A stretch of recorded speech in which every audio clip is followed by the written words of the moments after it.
And it looks like we are live. Hello, hello, and welcome to another video in the Neville Goddard lecture series.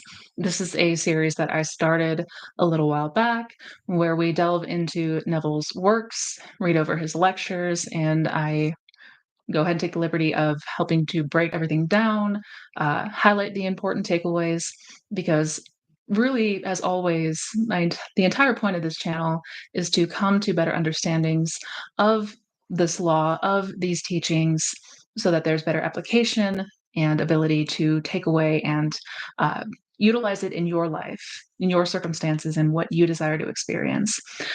There is a lot of saturation of content out there. There's a lot of noise out there. There's a lot of conflicting information when it comes to the law of assumption. So it's very, very easy to become confused and overwhelmed. And that's really what prompted me to start this series.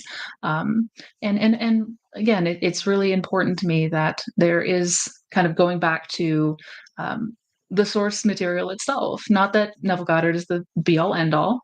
And today's video is actually sort of highlighting some of those nuances, because today we're not going to be reading a lecture from Neville, but from a chapter of a book on the topic of metaphysics that is about Neville. The author, Israel Regardie, who was actually somebody who knew Neville Goddard, and his book, The Romance of Metaphysics, which came out in 1941. He does a really fantastic job overall breaking down more of Neville Goddard himself, his teachings, but also highlights a few of the areas in which there is a lot of confusion, and where there are some difficulties, why people have difficulties. Some people have difficulties in the application of his teachings. I don't necessarily agree 100% with everything that Israel Regardie covers, but there are a few really important points. So this is actually one of the most important videos in this lecture series, because it really helps to break down some of that nuance and some of the maybe more blind spots or things that Neville did not go into great detail that a lot of people face struggle with. So I say all that to say that I'm excited to dive in. This is actually part 2 of this chapter. If you have not watched the first part, you can go back to the Neville playlist, the Neville Lecture Series playlist. It was the last video that I released, and it may make a bit more sense if you watch that one first, or make sure to go back and watch that one. But just as a quick recap, in part 1, he sort of introduces Neville, talks a little bit about his background, and goes into some of the important parts of his practice, like the importance of relaxation. And that was one of the last places that we left off. And also going into the topic of I am, of consciousness, which is an area that arguably is a bit abstract. It can be a bit difficult for us to understand initially, but nonetheless is incredibly important. Understanding the I am versus the ego self versus the self concept, that is man, or who we think we are. And that was kind of where we left off. And he's about to go into the distinction about when we say that I am God or that you are God, what that actually means. So I'm going to be toggling between screen sharing and then going back to highlight and just kind of give notes on what we just read over. I know some parts may seem like a lot, so I definitely will be kind of breaking everything down as we go.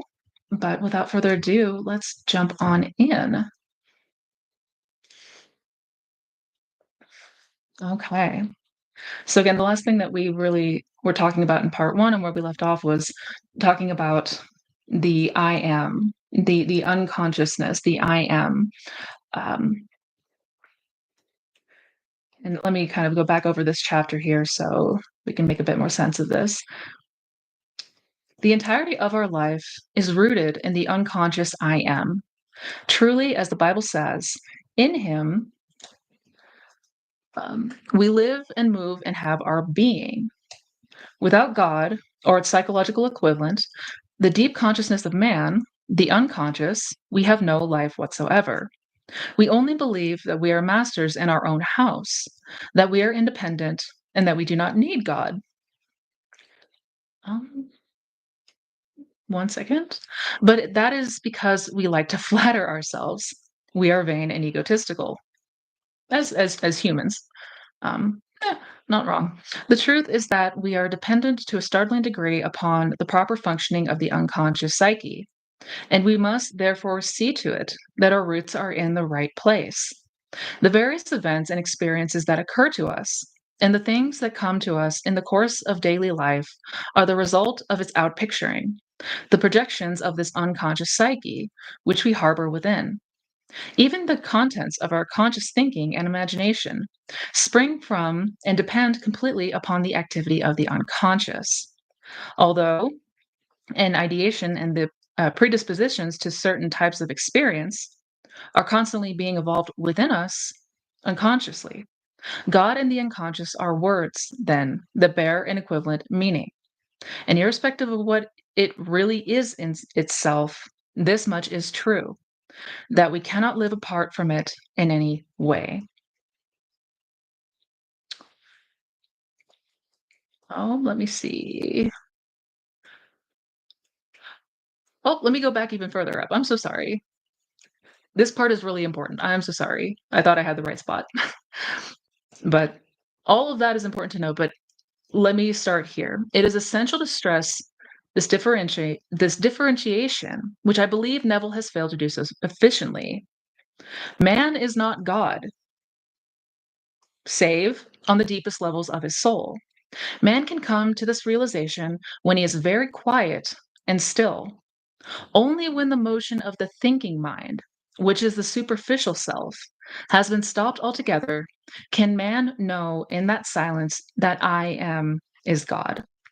He will know that his consciousness is God, and that which he is conscious of being is the Son bearing witness of God, the Father. When Neville speaks of consciousness in this way, he would have done better to have used another more specific term. Better might have been the word unconscious, or even the subconscious mind, and to have reserved the word consciousness for what he calls the Son, that which man is conscious of being, or calling into manifestation.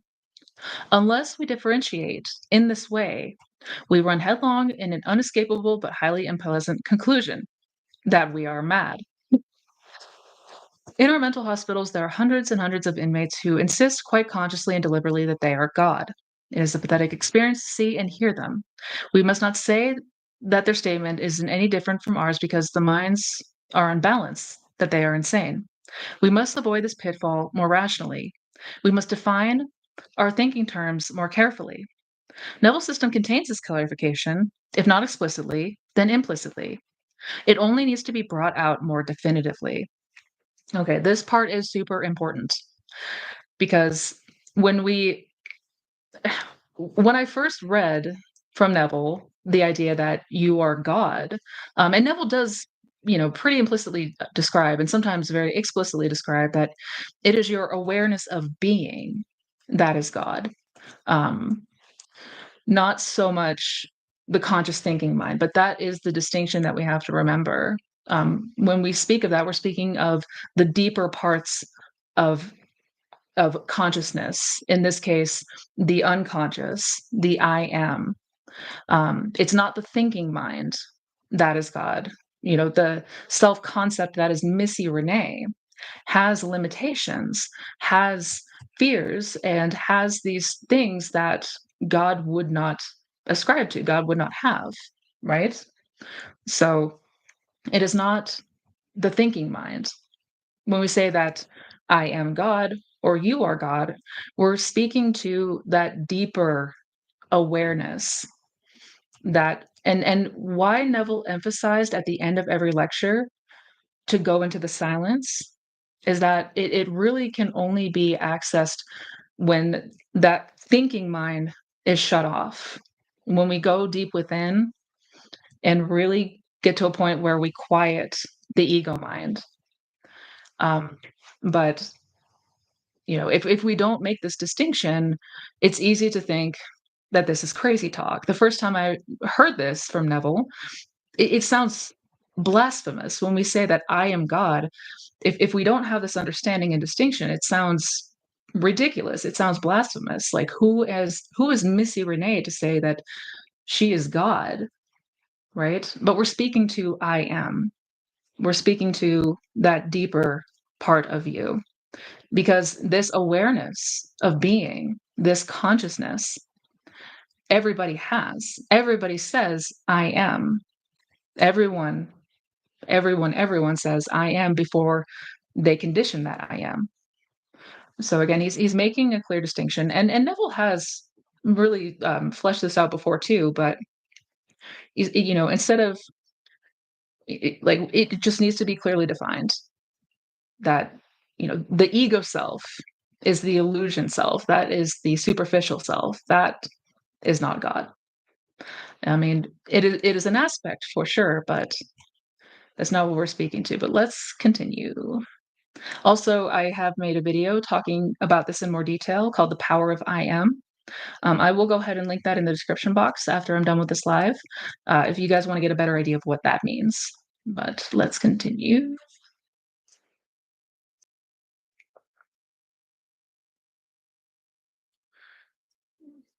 We are not God in our waking conscious state, but there are some part of our personalities of which normally we are not conscious, which we called God or I am.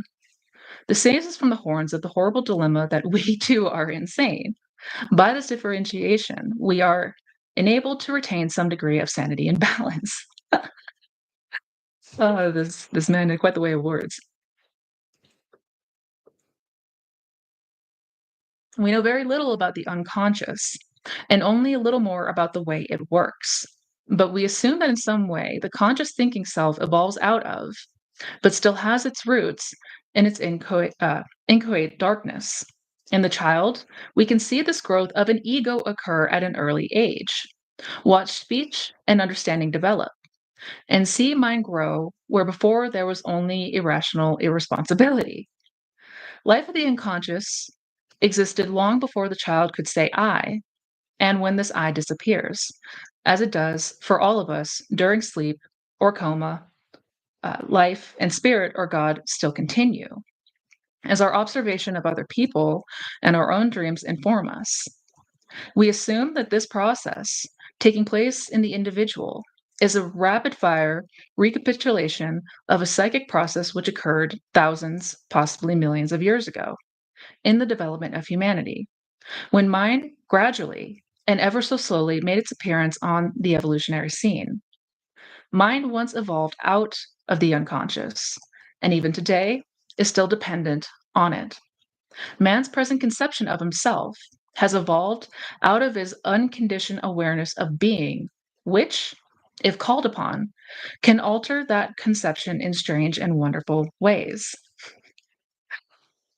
And basically, he's going on to say that everything that we currently ascribe to, our concept of self, our ego self, I mean, this all evolved from the unconscious. This all stemmed from first that nothingness, and then that nothingness became aware of something and then became aware of being something. So he's talking a little bit about the evolution here. God and the unconscious are one. These terms imply the same reality. And as all things flow from God and his conceptions, so in the same manner, the form of our environment emanates from the unconscious. As God created the world through the formation of his own imaginative concepts, so also the unconscious creates its own world. Your world is your consciousness objectified. The tragedy of today is that we do not know this. We are out of tune with the infinite, have ignorantly lost our contact with the unconscious world of inner reality, the true source of life. Today, therefore, we are people tragically cut off from our roots, from our creative and spiritual roots. And the upshot is that we are impotent and worthless and ill. This is very true.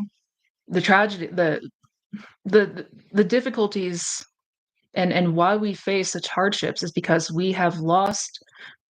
this uh, we have lost this awareness and understanding. We've fallen asleep to the fact that your world is your consciousness objectified. That was something that Neville said all the time.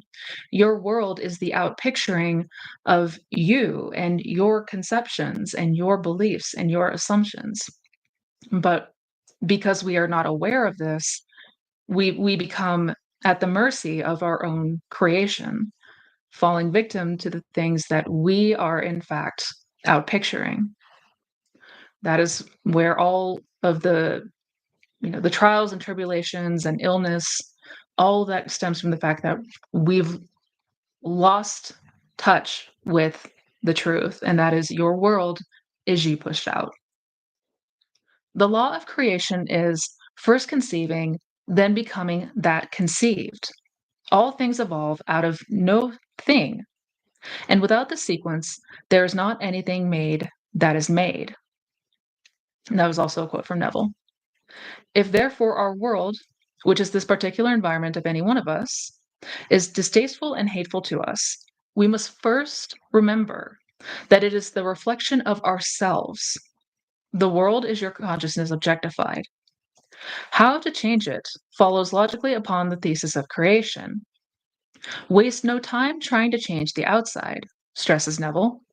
Change the within or the impression, and the without or expression will take care of itself. If our environment is unfavorable, it presupposes the fact that at some former time we must have conceived it, either knowingly or unknowingly. We must first have evolved it as a possibility within. We must have mirrored it into being from out of ourselves and identified ourselves with it. So, again, this goes back to the core understanding, what we have to take away from Neville's teachings. This is everything, right? That change from within, trying to change the outside first is futile. Trying to make changes to the 3D without first changing from within, changing the source, is to waste our time.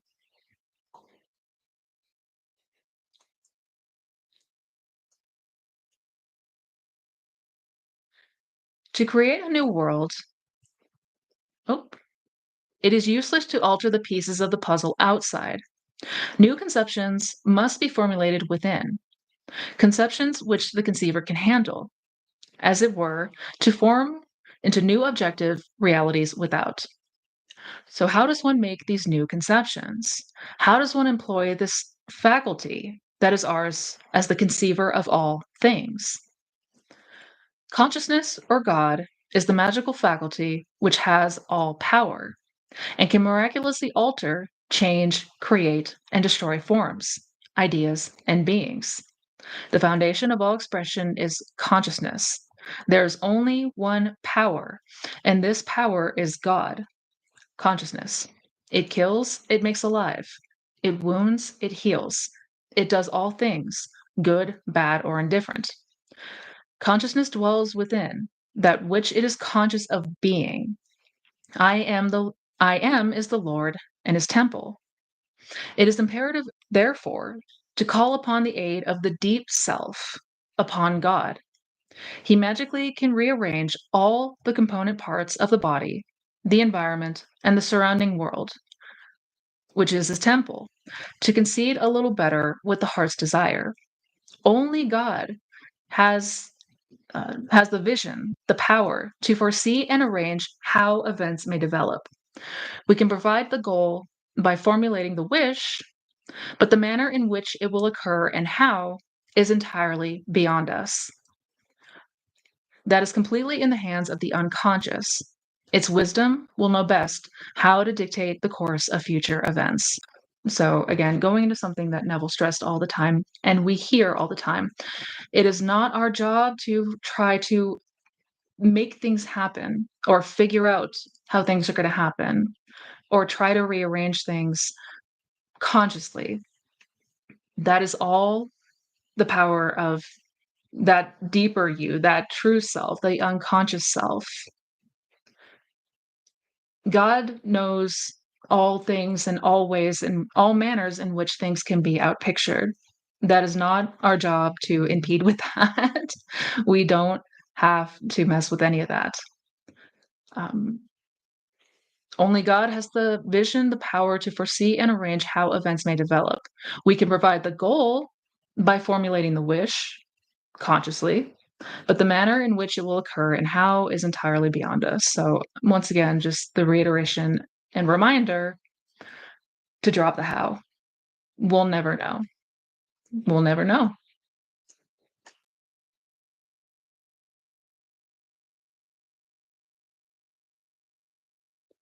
How this could possibly be is indicated by Jung in one of his psychological essays in the book Modern Man in Search of a Soul.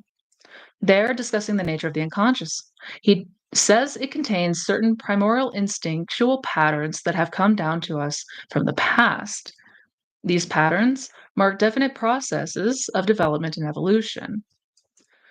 Moreover, he adds, if it were permissible to personify the unconscious, we might call it a collective human being, combining the characteristics of both sexes, transcending youth and age, birth and death, and from having at his command a human experience of 1 or 2 million years, almost immortal.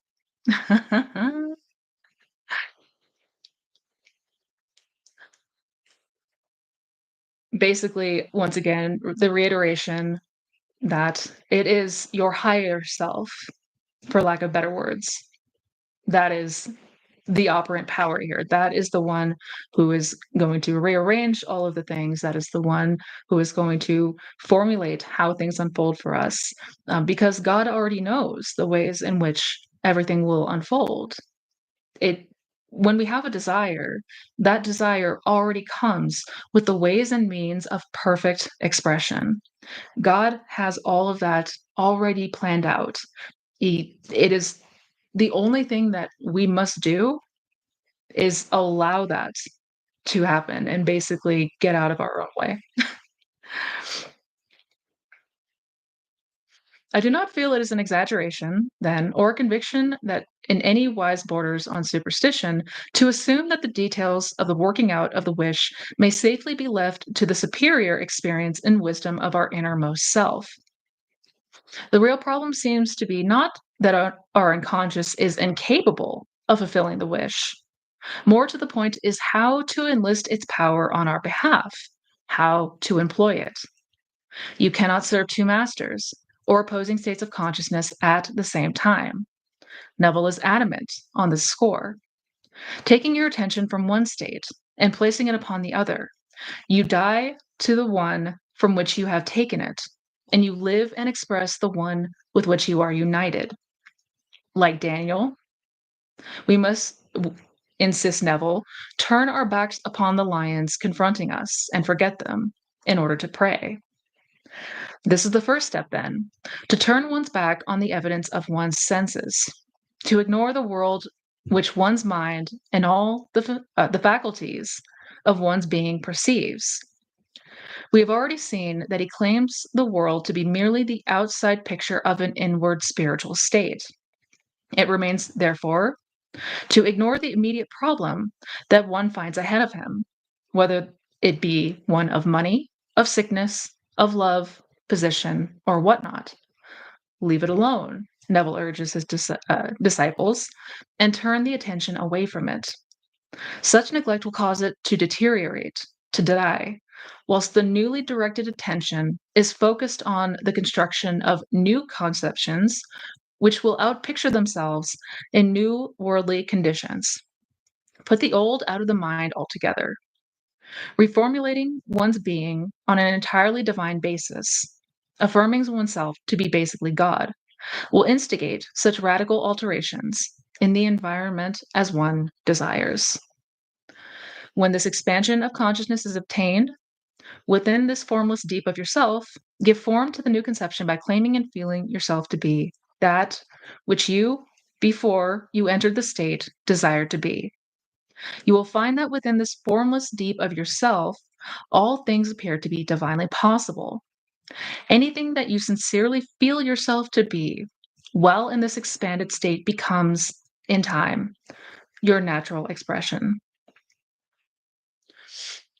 That, again, is the reiteration of everything that we've heard before and have been explained before, but Israeli is basically saying this is something that we must become more and more in tune with. Yeah, like Daniel in the lion's den, turn your attention away from the problem at hand and instead focused on what you desire to be experiencing instead.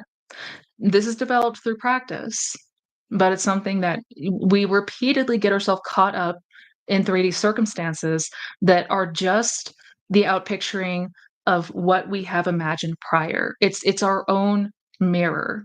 We're being caught up by our own reflection. So we have to take our attention away from the mirror outside and turn it back within.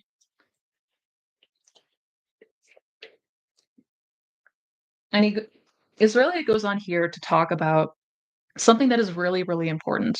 And I'm going to summarize this because it is, a bit long-winded. I'll read some snippets here, but he's talking about this concept of out of sight, out of mind, right? Or in how Neville says it and flips it by saying out of mind, out of sight. That we should be once we are completely turned away from the problem at hand, it will go away, out of mind, out of sight. But there is an important thing that we have to distinguish, and I do agree with Israel here. Um, let me find a good spot here.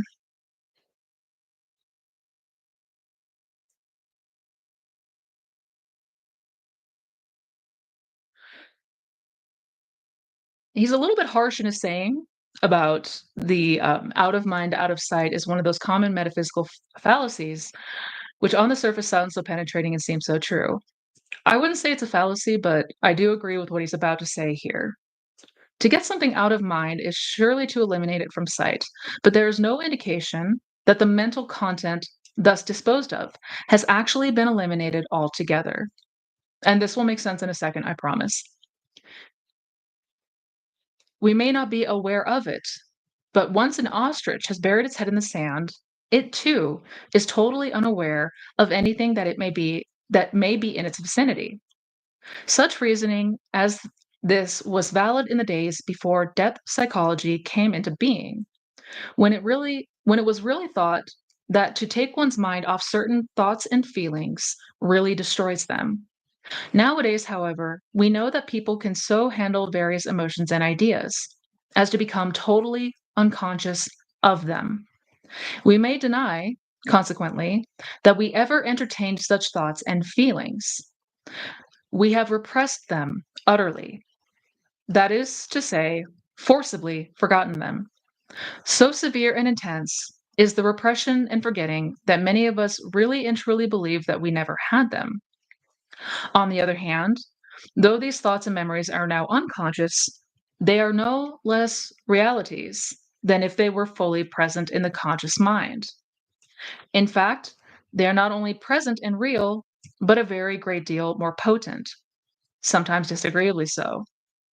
He's talking here about the why it is so important not to repress, and one of the most common problems that we face in this practice, I would agree, is our tendency to repress and shove down and suppress our feelings, our reactions, the things that we are fearful of. But by suppressing and repressing them, that is not actually getting rid of them. And let me go ahead a little bit further.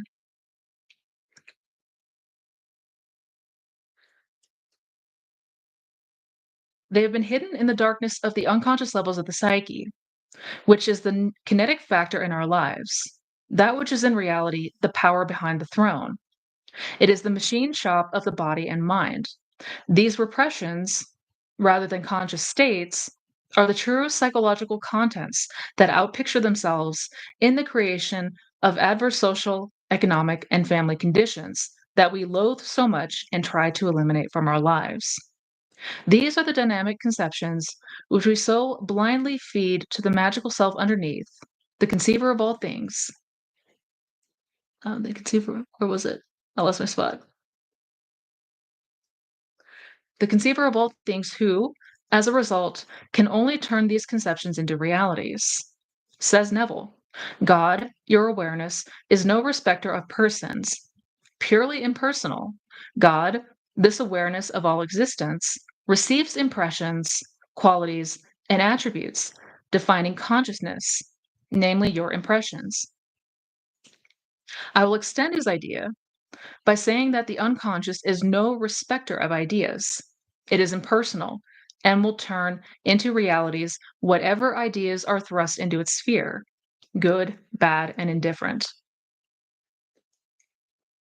There is a danger in turning our backs on problems, however much desirable it may appear to do so.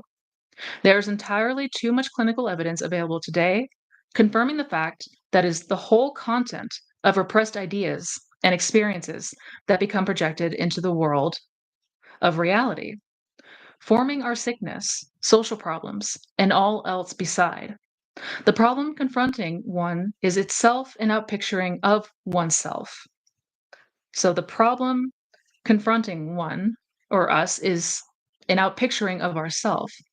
We can learn much of ourselves, about the true self within, from a study of the unsolved problem confronting us. It ought to receive a great deal of study and meditation to stimulate us to ask why many times before we begin to use these metaphysical methods to eliminate them. Sometimes we would do better to swallow it and accept it, bitter pill that it may be. Nasty medicine often does us more good than simply to have refused to take it.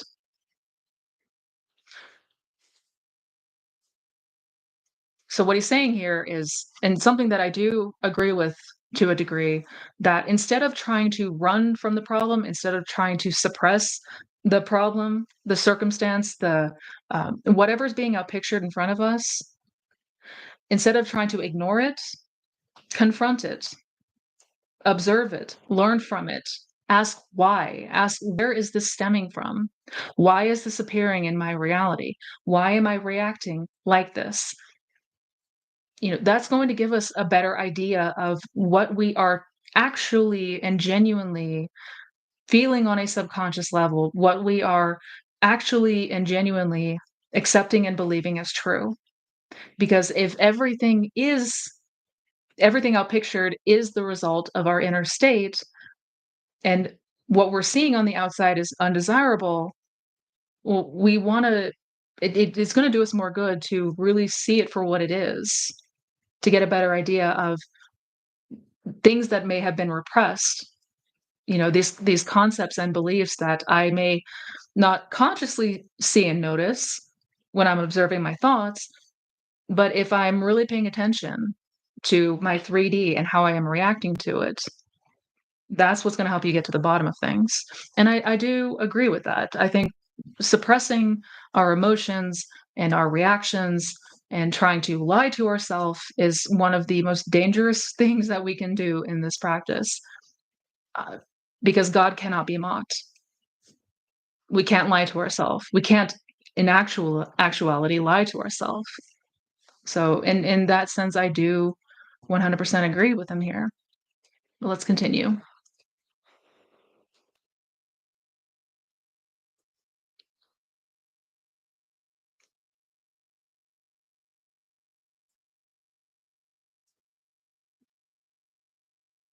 It is an offense against our own integrity and intellectual honesty, first to assume that what present in our external world picture is but a projection of the mind, and then to ignore utterly that visible projection from within. It seems more rational, before attempting to make new spiritual images within, to inquire why previous pictures were created that would create such uh, untoward effects that displease us so. What meaning have they? What is the significance of this problem, this environment, this situation? Meaning there must be. Otherwise, the whole structure of our existence falls around us like an inchoate mass of cards. Our spiritual work, hence, must be to enlarge our understanding of life and of ourselves, that we divine a meaning in every single isolated phenomenon. I absolutely do agree with this part. To accept the premise that everything is us pushed out, but then to ignore what is being projected and putting our fingers in our ears and burying our head in the sand, it how is that serving us? And instead, get clear on what is coming up and why, so that we can better change it. Let's continue. And he talks a lot about how, you are what, obviously we are what we feel ourselves to be, um, but at a very deep level. Like, it's not just, what we tell ourselves we are or what we tell ourselves we want to be. It's what we feel ourselves to be that becomes outpictured.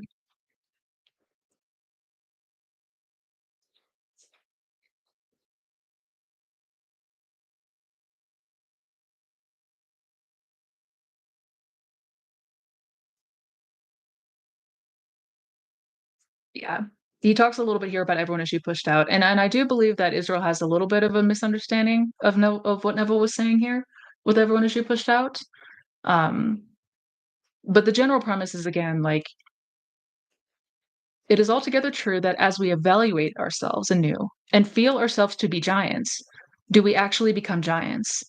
Many a braggart and egoist has strutted around like a turkey cock about the world, even in the small familiar sphere of our own lives, telling us of his own importance and what giant he is. This is impressed upon us daily, almost hourly, yet all we feel about his evaluation of himself is sorrow and pity for such a poor fool. Yeah. Nevertheless, Neville's underlying ideal is essentially correct, but there is a misunderstanding of levels upon which we must apply his principle. His system demands, as I have suggested above, a better definition of terms, a more exact usage of words. It is not our conscious evaluation of ourselves, which means very much. It is what we feel about ourselves deep down in our hearts. And that, unfortunately, is not known to most of us. What we feel in the unconscious side of the psyche, what Neville calls our awareness of being, that is what people will feel about us. I may feel a worm unconsciously, but no matter how much I may consciously overcompensate for this unconscious inferiority and suggest that I am a giant, the world will know me for a worm. On the other hand, while my conscious evaluation of myself may be very low, my real and unconscious appreciation of myself, as revealed, for example, in dream, may be terrific, in which event, sooner or later, the unconscious view will win out, and I will actually become to myself and the world one of giants. Those around me in my environment may then feel that I am potentially more than I express, and may say to me that he is a gigantic personality if he could express himself, as one day he will. So again, the importance and emphasis here is like not just on our conscious evaluation of ourself or consciously telling ourselves that I am this thing. If I don't believe it, I can tell myself or other people all day long that, oh, I'm the greatest ever. I'm super confident. I'm super this, I'm that. But if I don't feel that to be true, on the deeper levels of the soul, of the self, then I'm not going to see that expressed, because what is manifested is what we truly feel and believe deep in our hearts on an unconscious level. A lot of times, things that we are not aware of.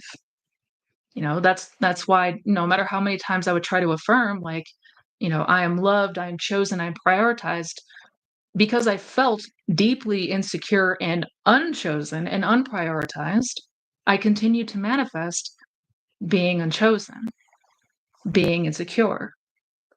So, I mean, again, these are all points that we've heard, but have to be emphasized. It's not enough to just try to tell ourselves consciously. It must be felt. It must be believed.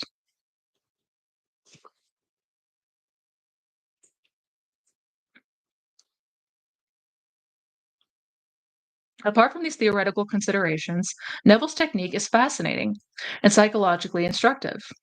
It will be more graphic to consider it in connection with a certain problem. Though I select a specific type of problem, let it be understood that Neville himself believes it to be applicable to any contingency that may arise, and that its limitations are really unknown. And this is where Israel's going to give an example. For example, suppose that you have attended Neville's lectures and learned something of his principles, and you find yourself confronted by a certain problem. A bill has just arrived for $500 on your house. All your money is gone. No loan can be arranged from the bank or friends, and you just do not know where to turn. You are worried, beset by anxiety, and ready, if not to commit suicide, then at least to pull out every hair out of your head. An awkward situation to be in, especially if you're getting bald like the author. What to do? I can almost hear Neville suggest that you should sit down or lie down on your couch in a comfortable position and close your eyes. Begin to murmur over and over again, I am, I am.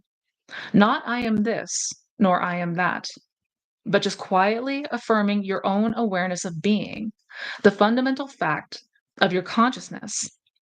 As relaxation of both mind and body ensues, you will sense a feeling of floating in space.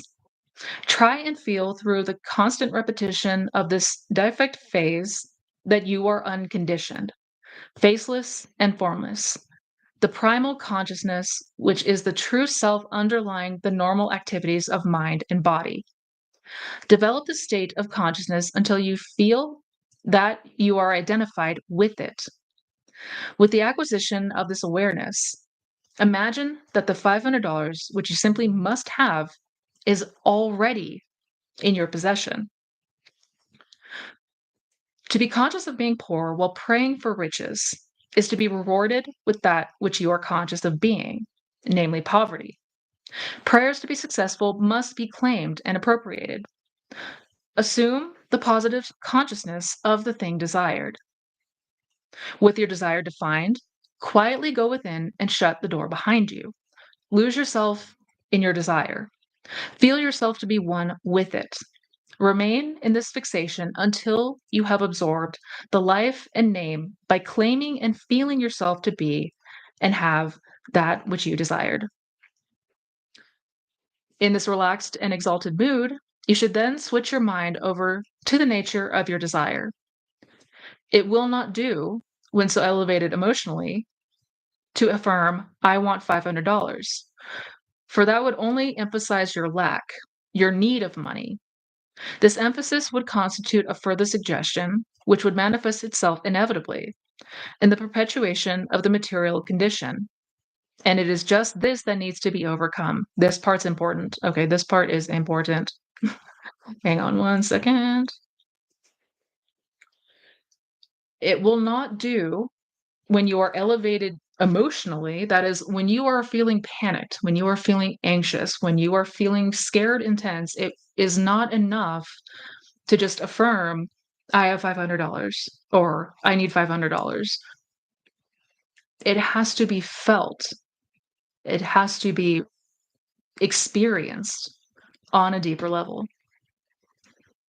And that to try to affirm when we are very much feeling the opposite is only emphasizing our lack of this thing we're affirming. And Neville even speaks to this too.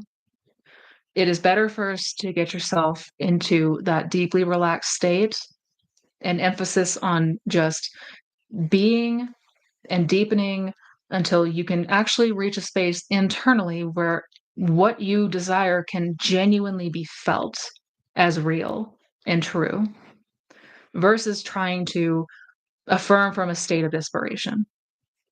I spent years with that approach, and it was an entire waste of time, effort, energy, and all of that. But let's continue.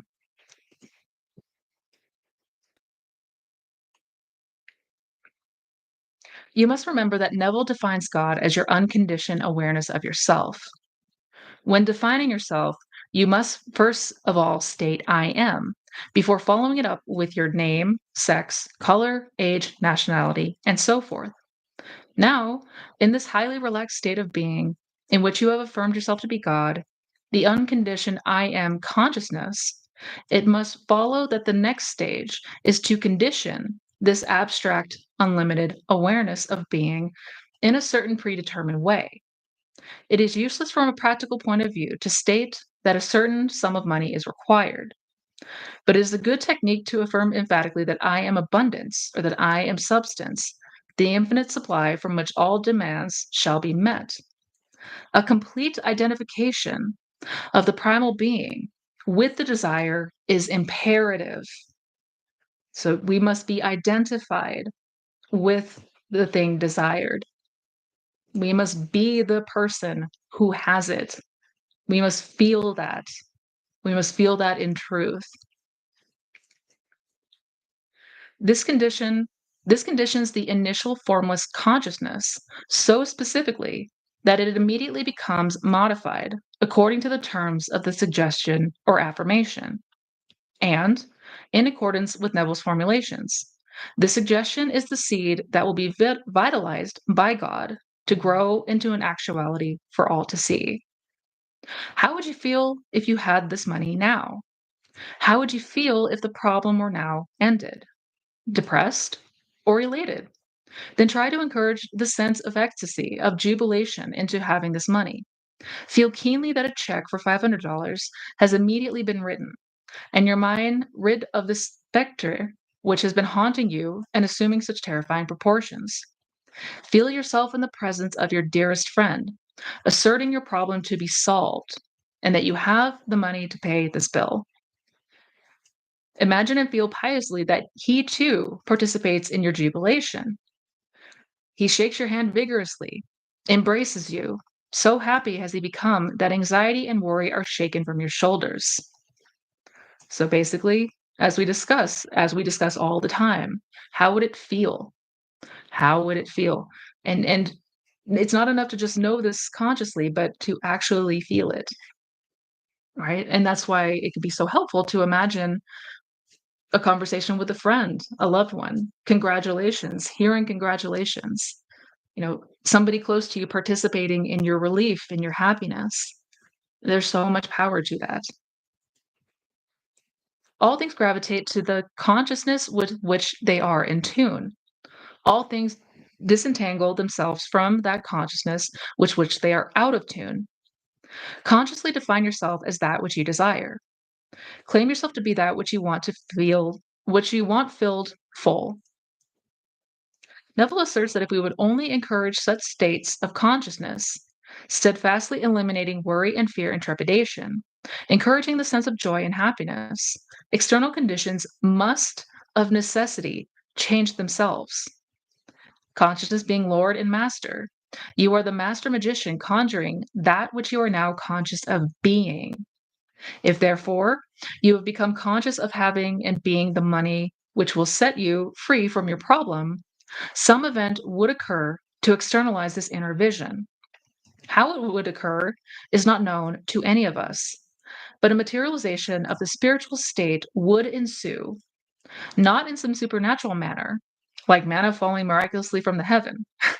There would be no violation or cessation of natural law, but in some way, through the people already known to us, possibly through some means already at hand, an offer would be made which would produce that $500. Many people have claimed to have applied this principle and found it to be practicable, almost in spite of themselves. In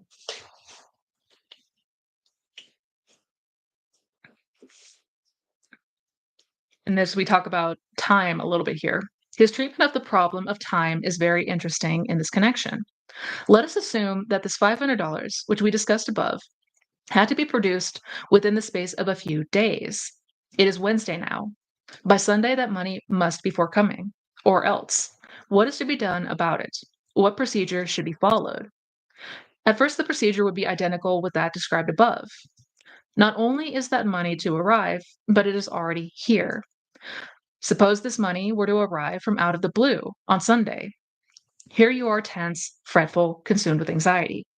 Your mind has been crowded with the contemplation of the dire possibilities and complications of sheriffs, dispossess notices, and so forth. In the meanwhile, in due course, Sunday arrives, and someone hands you $500.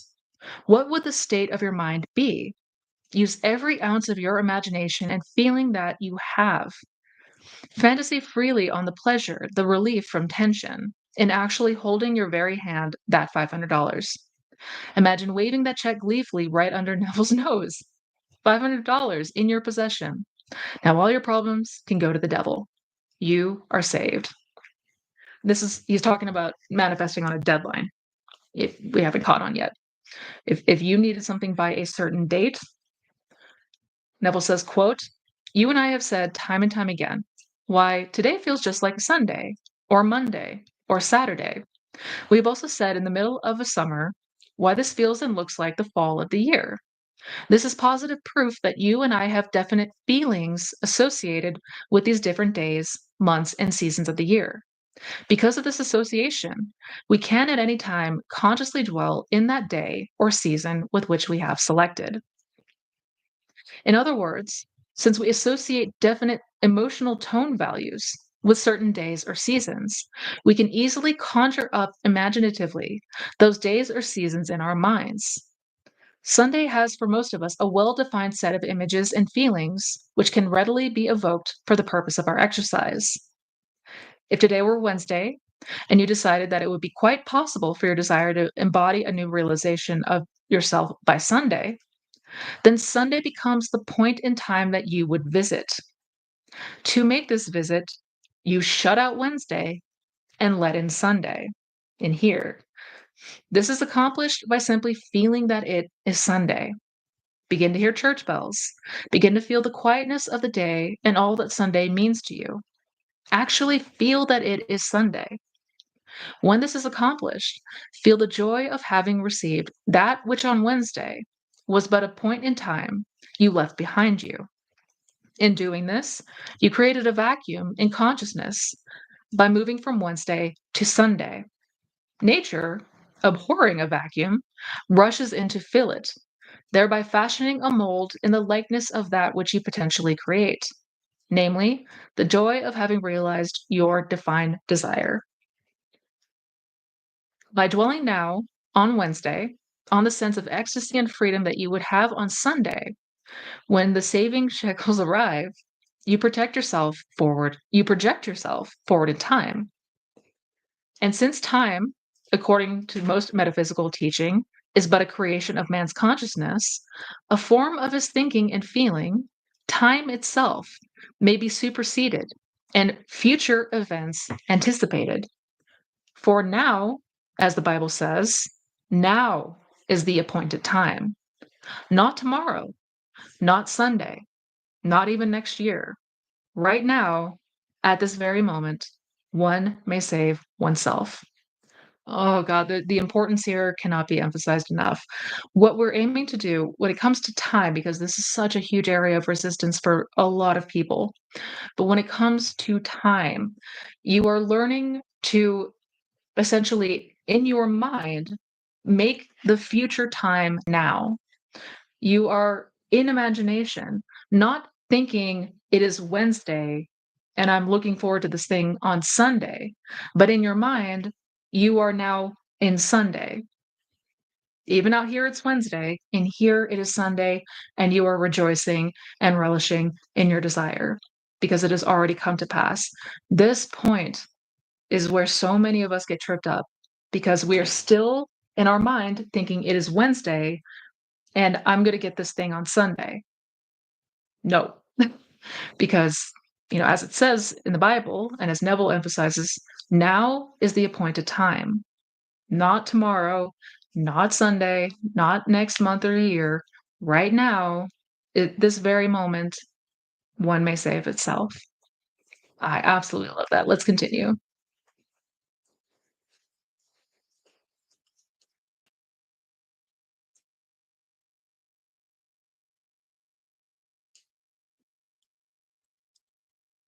Oh,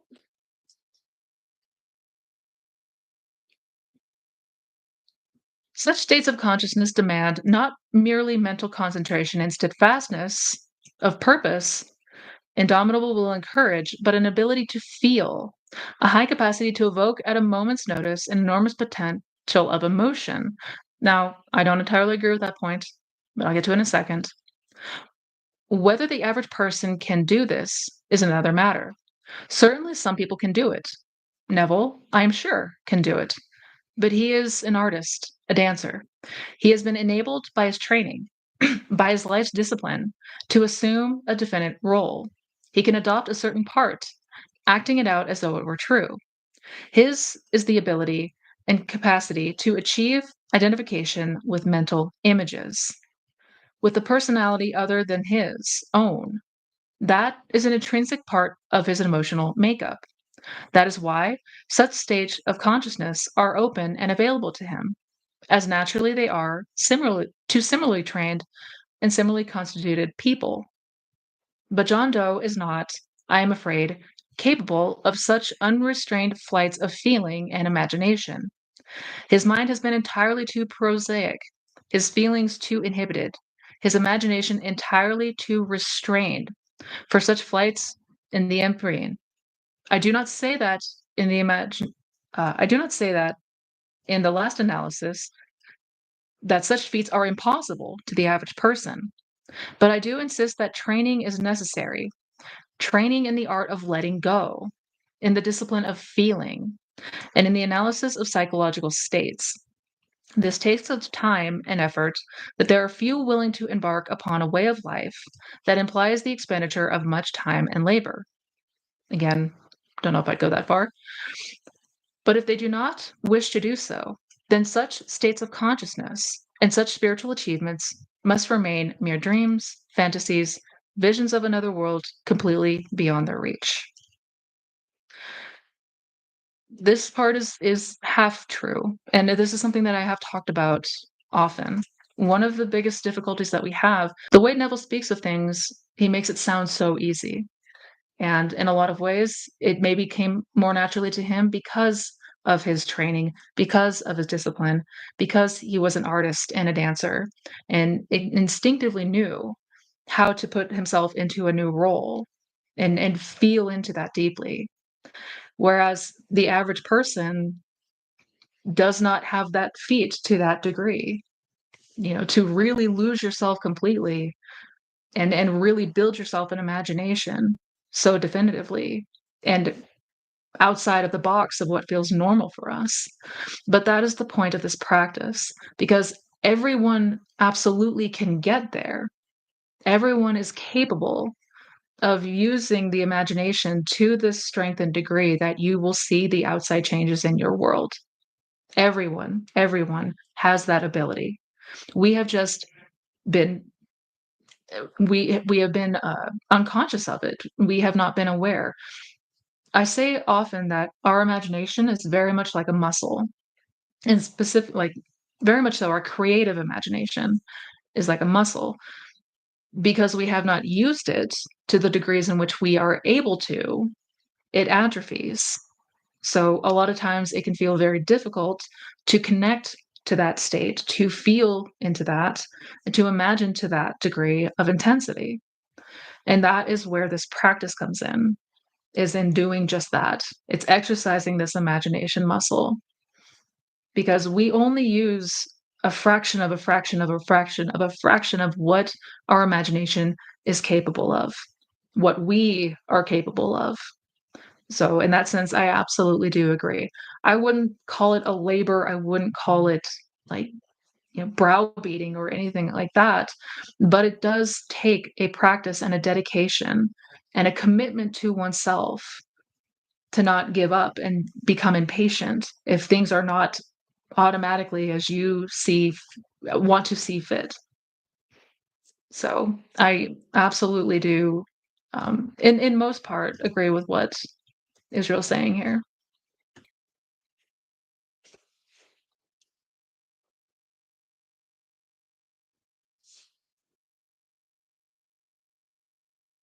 Moreover, Neville advises relaxation. One must relax to the point of floating and losing awareness of one's body. But how should we achieve such deep relaxation? This is not easy for most of us. What instruction does Neville give? You take your attention away from your problem and place it upon your being. You say silently but feelingly, I am. Simply feel that you are faceless and formless and continue doing so until you feel yourself floating. Floating is a psychological state which completely denies the physical. Through practice in relaxation and willingly refusing to react to sensory impressions, it is found to develop a state of consciousness of pure receptivity. I feel inclined to wager large odds that most who hear Neville or any other teacher of metaphysics have not the least notion as to how to relax. There is nothing metaphysical in relaxation. By following a few simple rules, which operate in accordance with known psychological or physiological and psychological laws, a deep state of freedom from neuromuscular tension can be induced. I propose dealing with this thought on a later page and suggest an elaborate technique for adequate relaxation. This is a point that I get to often as well. We're overlooking, and for most people, we do not know how to relax. I know I certainly did not. It sounds bizarre because relaxation is essentially the art of letting go, but it's something that does not come instinctively and naturally for most of us. So I too would wager large odds that most of us don't know how to relax. Yeah. Moreover, and far more important, what shall we do about developing this intensity of feeling? Merely to relax will not do it. One can relax, lose complete consciousness of the body, float beautifully away from awareness of sense and mind, and still be as cold blooded as a fish.